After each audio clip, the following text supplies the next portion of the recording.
Hey, welcome back everybody. I'm Jimmy the Saint, and this is Kerbal Space Program. Excited to be able to bring you this to you guys. It's final launch just recently. It had been in early access or in development for a couple of years. I played the demo on this at least 2 or 3 years ago. So good to see it finally finished and it's available everywhere. It's on Steam. They have their own website. But basically the game is you play as a space program administrator. You design and build rockets and spaceships that can do all sorts of missions. You can leave their planet. This is the Kerbals right here. Sorry, this is the little Kerbal astronauts.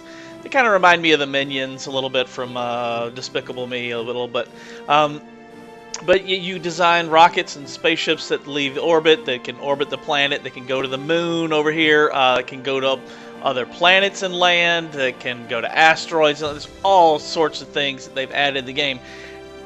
And one of the interesting things that they added a kind of like a campaign mode or a story mode. Briefly, I wanted to, I guess, show my settings really quick. The graphics settings, at least. I got everything turned to high, 100%, everything turned up. The only thing is I can only put this in 720 resolution. When I put it in 1080, all the text is too small for me to read, and well, it's not too small, but I gotta squint at it, so it's a little harder to see.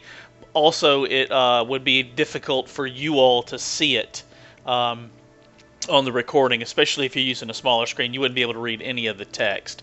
So I'm playing it at 720 just for that reason, so you can see the text better. But they added like a campaign mode, sort of. And I'm just going to there's training, there's scenarios. I've been through several of those, but I'm just going to kind of do a new game here. We're just going to call this Jimmy the Saint's Flight School. Something like that. And you can select a little flag, and you can select what kind of play mode you want to play in. Let's go with that. So there's the sandbox mode, there's the science mode, and the career mode. I'm just going to show you guys the career mode really quick. Sandbox is just what it sounds like. All the parts and features are available from the very beginning, and you're free to play around with no constraints. But there's no real like mission control or research and development available.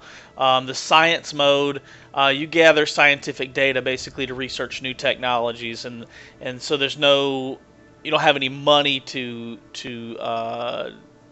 design things, I guess is what I'm saying. There's no contracts, that sort of thing. Then there's the career mode, which is what I'm going to show you guys briefly here today. So we're going to fire this up, start, and load up here. Okay, welcome to the Space Center. Nice to meet you. This is Gene Kerman, flight director and guide for this quick introduction. I'm going to skip all this. Basically, I can run over all this, basically. So you have, this is your view of this is their Cape Canaveral if you're in the United States. This is their space center right here. You have a tracking station to track anything in orbit, any spacecraft or anything, any rockets you've launched. Here's your launch pad over here. You can see down here in the bottom it's putting the name as I'm hovering over it.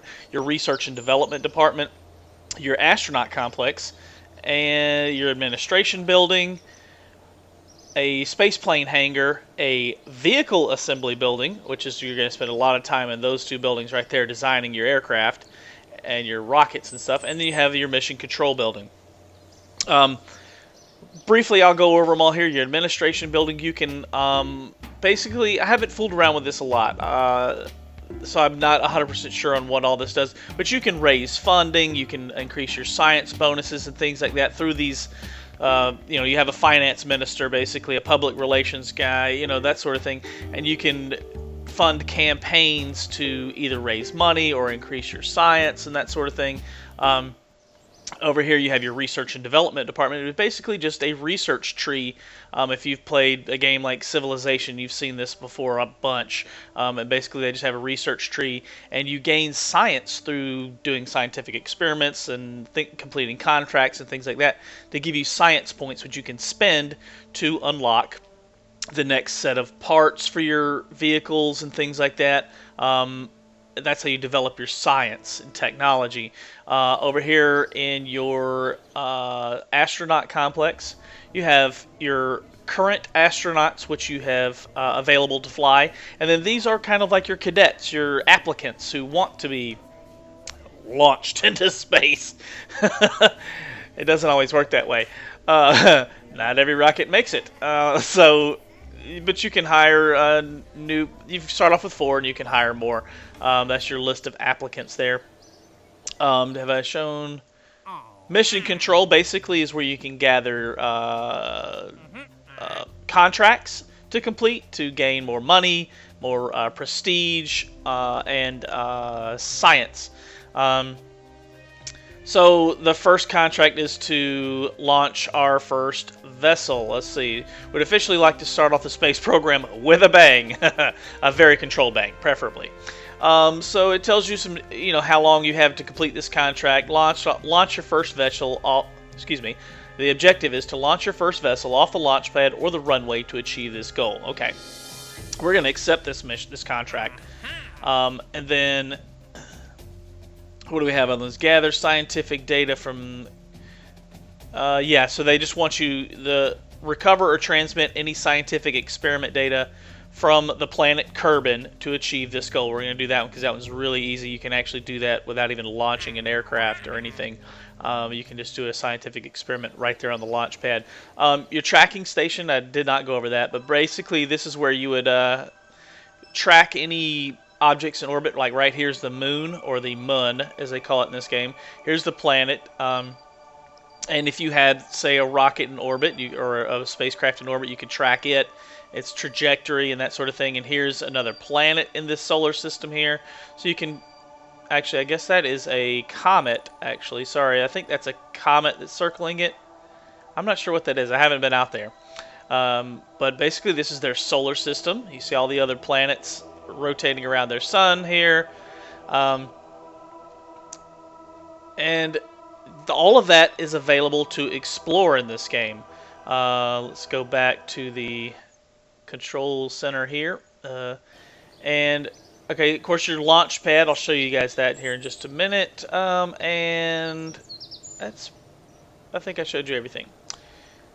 Space plane hangar, you design spacecraft, or planes basically that can fly and maneuver in air, but basically what you start off with the tools is to make rockets. So we're going to start that in the vehicle assembly building. You don't start off with a lot of parts, but what you do start off with, here's your first command pod you can start off with, and we're going to need to bring that back to the ground safely. So there's a parachute you can attach to it, and if you look over here, it's going to start lining everything up. And what that is, let's see, we're going to need an engine obviously to get it off the ground.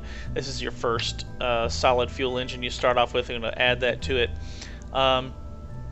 and that's the basics. That's enough to actually get this thing in the air and get it going. So what you basically have over here is stages. Actually, I'm going to need another stage here because that's going to fail miserably. Actually, I may want to show you guys that just for the sake of it being entertaining. But let's name this spacecraft the Cadet. Cadet Mark 1. Alright. And we're going to save it in our file here so we can always go back and load it, or we could start a new spacecraft or whatever. You can choose the crew that flies in this spacecraft. Right now there's only a room for 1 astronaut on board it. This is Mr. Jebediah Kerman. He's going to be our pilot today, and we're going to launch this thing. Now, we had a mission just to launch something, and we had a mission to do a scientific experiment or whatever. So that's really simple. I can do it from sitting on the spacecraft. But this is our launch pad right here. You can zoom out, see the rest of the space complex there. Zoom back in here, and basically you hit the space bar to launch this thing. It's going to fail miserably because of the way the staging is set up, and I'll show you guys that. Actually, just screw it, just show it. Alright, so you hit spacebar to launch the rocket. Unfortunately, it also deployed our parachute at the same time because we did not have it set up correctly. Oh, it didn't fail miserably. We're not going to crash and die. Okay, well that's good. We'll actually probably live through this. All right. So like I said earlier, we got a minute here to talk while this thing goes back down. This is your staging. What should have been done is the parachute and the rocket should have been deployed in 2 separate stages. So we can go back and fix that. But for now, we need to do a scientific experiment really quick, do a crew report. So he's giving you a basic report on what he's seeing, what he's experiencing. We're going to save that data, and we'll turn that in as a report. Touch down here. A little fast it seemed like, but no damage was done to the craft. So that's our first mission. We survived. Our parachute was damaged, but it did manage to slow us down enough to not crash. So let's recover the vessel, and we'll get our science points for completing a contract or 2. I think we completed 2. Yeah, right here's our contracts. We completed 2 of them. So we got science for recovering a vessel. For the first couple times you get science points for that. After that, it doesn't. It's like a you don't get any reward for it after a while. And a crew report got us some science. So we got 19 science points overall from that mission, which is a lot actually. But we won't be able to get those points again for doing the exact same thing. We'll have to do something different to get more to gather more scientific information. This is basically what all was recovered, and you get some of your funds back when you recover those things because you can recycle them and reuse them. And Jebediah Kerman earned an experience point for completing the mission and surviving and living. So we did complete those 2 contracts. I'm just going to discard them really quick since we've already done them. Just like that. All right, so let's go back in here and let's show the staging again really quick. Right here, I was telling you that the rocket is a solid fuel rocket, so you can't control these solid fuel rockets. All you can do is ignite them, and once they're lit, they run until they run out of fuel. So what I want is the parachute to be a separate stage from the rocket. So the rocket will fire, it will run until it runs out of fuel, and then whenever I choose to, I can hit the spacebar again to launch the next stage, which would be the parachute, so that it can descend back safely. We did get some science points, so let's save that really quick, and let's go to our research center and spend some of those science points on some new parts. Actually, we probably should go ahead and grab a new contract. So escape the atmosphere is the next one we want to do. I'm going to go ahead and accept that. That's not that hard to do. All you got to do, fly a vessel to an altitude of at least 70,000 meters. Administration says that we legally cannot, of course, call ourselves a space program without actually going to space. So we're going to do that. That should be a fairly easy one. Let's go into our research and development, and we're going to get our basic rocketry or engineering. Let's see, what do we want? So these are the parts that it unlocks. I'm going to get the basic. Actually, I think we got enough science to do them both, don't we? Yeah. So unlock the basic rocketry, which unlocks our new liquid-fueled engine, a larger solid fuel engine, and a fuel tank for the liquid fueled engine. The liquid fueled engines are different than the solid fuel engines in that they can be controlled their amount of thrust. You have a throttle for those. And then the engineering, I'm going to unlock a sturdier cockpit, which I'm not going to use right away, a science lab basically, a radio antenna so we can transmit data back and forth to the planet's surface, and a stack decoupler. I'm going to go ahead and research that, and I think we're going to need 15 points to do 15, 18, or 20 to unlock any of the next ones. We've only got 9 right now, so we need to launch another mission, gather some more scientific data, that sort of thing. Still have these active ones right here. You can see you're active. They want us to set an altitude record, a speed record, a distance record, all that. But our main objective right now is to escape the atmosphere. So I don't know if we can probably do that with what we've got right now, actually. So this solid fuel rocket, this little what do they call it, a flea solid fuel rocket, is almost useless. It's good for your first flight, and that's about it. Let's get a fuel tank for a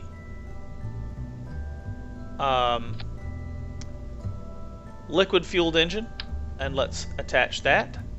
And we're going to use one of those decouplers a stack decoupler, throw that on the end of the engine, and it makes it a solid rocket sort of thing there. And we're going to get our new Hammer solid fuel booster rocket, attach it. So the way we've got our staging here now is our first initial launch will be that solid fuel rocket.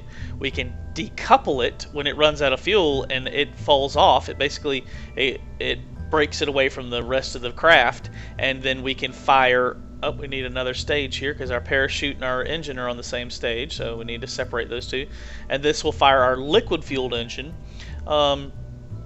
We might get to 70,000 meters with that, but probably not. So what I'm going to do is add another decoupler and another solid fuel engine. So now we've got to fire that engine, decouple it, fire the next. Actually, I want those in two different stages. For some reason, it just likes. I've noticed that it seems to work better if you decouple the engine before you fire the next stage. Seems to work better. Less chance of explosions that way. We're also going to add some little aerodynamics here. Add some fins. I'm going to add 3 fins to this, and you can do it with this toggle down here, the symmetry mode. You can put up to 8 or so at a time. You know, there's 6, there's 8. We're just going to go with 3, and we're going to put them. Let's get some towards the bottom of the aircraft of the rocket, and then let's put some towards the top so that it will be stable all over here. Now I've got to think about weight here.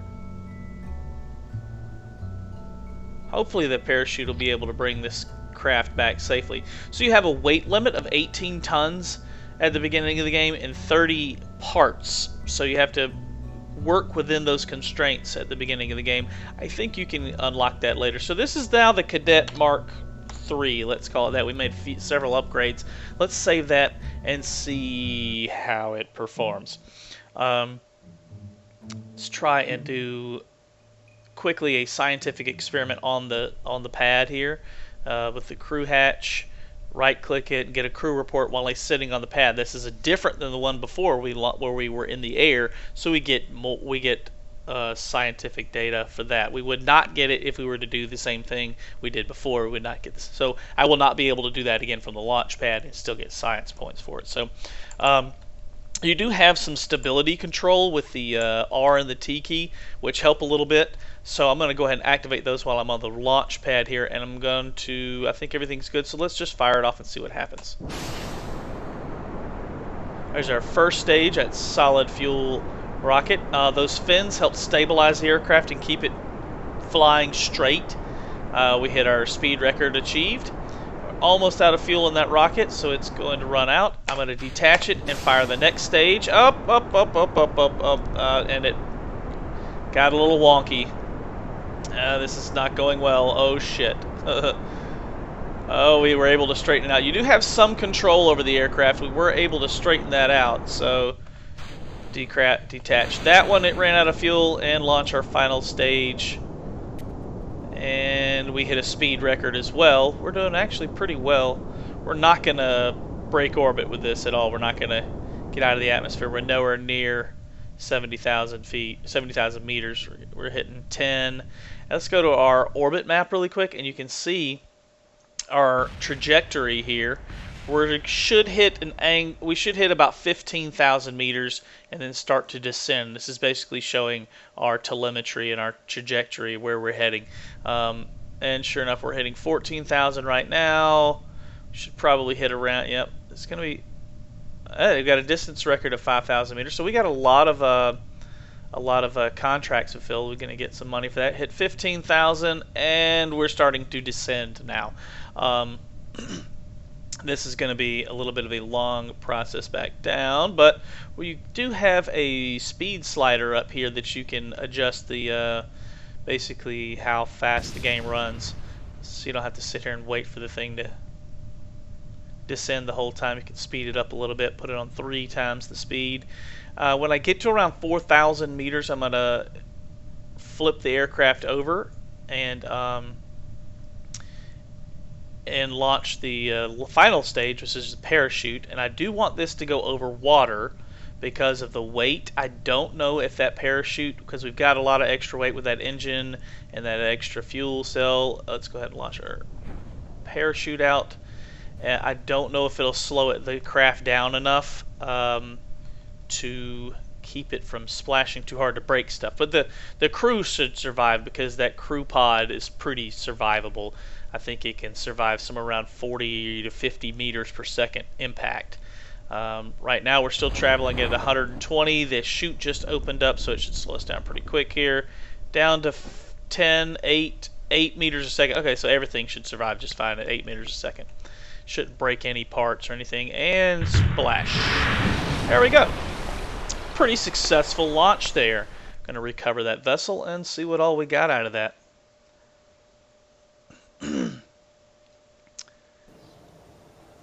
Alright, so we got 11 science overall. We got 1.5 for the crew report from the launch pad, and we recovered a vessel, so we got some science for that. I think we also got some from a contract we completed of actually, I don't remember. But there's the funds we recovered from recovering the vessel, and Jebediah Kerman did not earn any more experience. He doesn't earn any more until he actually does something different. He hasn't gone into space. He hasn't done a spacewalk or anything like that. So we broke a speed record, got some money and reputation for that.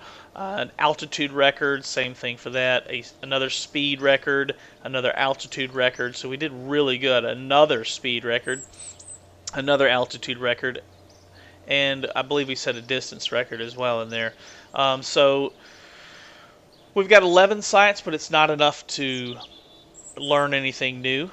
But we can go back to the drawing board, design another craft. I'm not sure why it flipped when it did. It may have just not had the stability when it destabilized whenever I ejected that that stage of rocket. It does that sometimes. Let's try adding some more fins. Maybe that'll stabilize it a little better.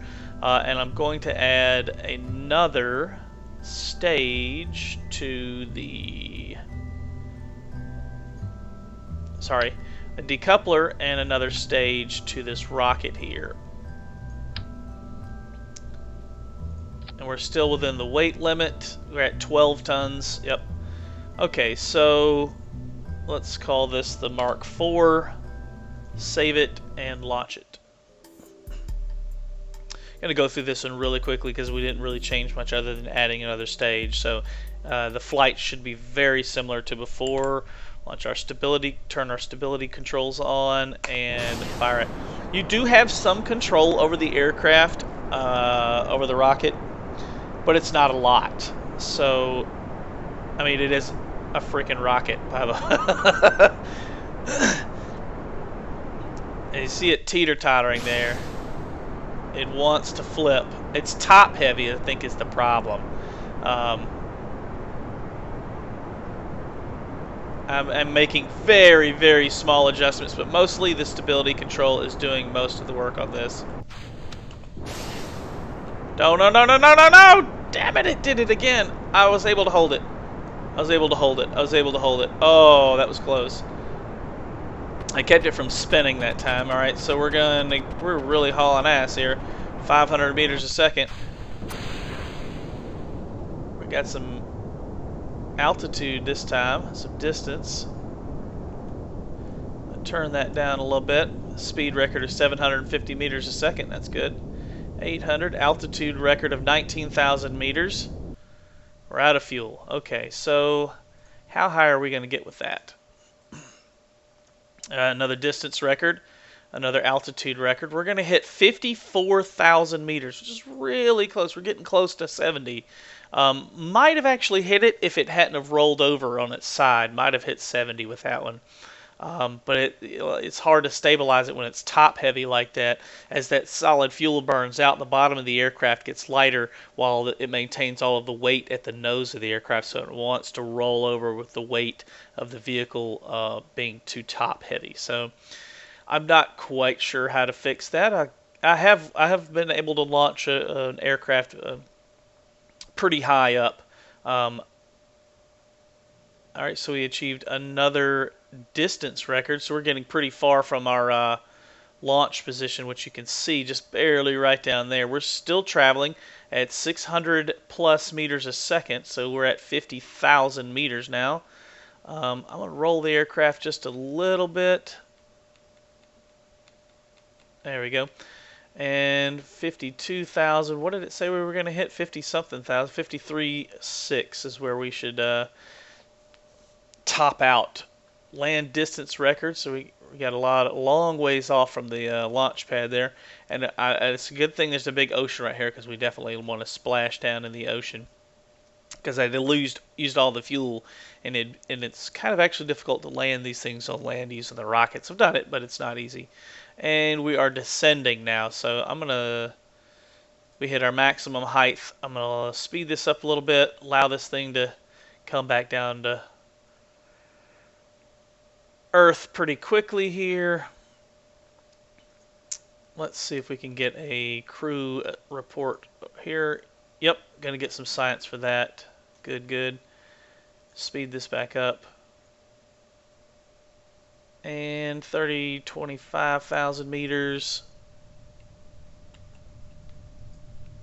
Why did the aircraft roll over? Flip back. Kind of want it to nose down so that it doesn't want to. Now with it being top heavy, with still most of the weight at the nose, that's how the that's gravity for you. That's the way it's going to pitch that nose up because of the resistance. All right, we're at 7,000 meters. I wanted to wait till I get about 4,000 and deploy my parachute. And we should splash down safely again in the ocean. One more time here. Speed this back up.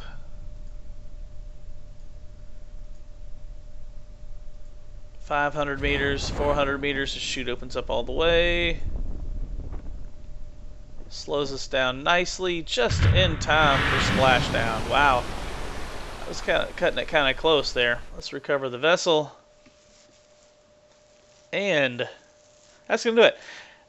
We got some more science, got some more, we completed several more contracts. We're up to 16 science now, 16.5 to be exact. We got a pretty good crew report from the upper atmosphere, recovered some materials and stuff from the flight. But that's the basics of the game. Sooner or later, you keep unlocking things in the career mode, more in science and things, and you can build spacecraft here, like a space shuttle in this bay.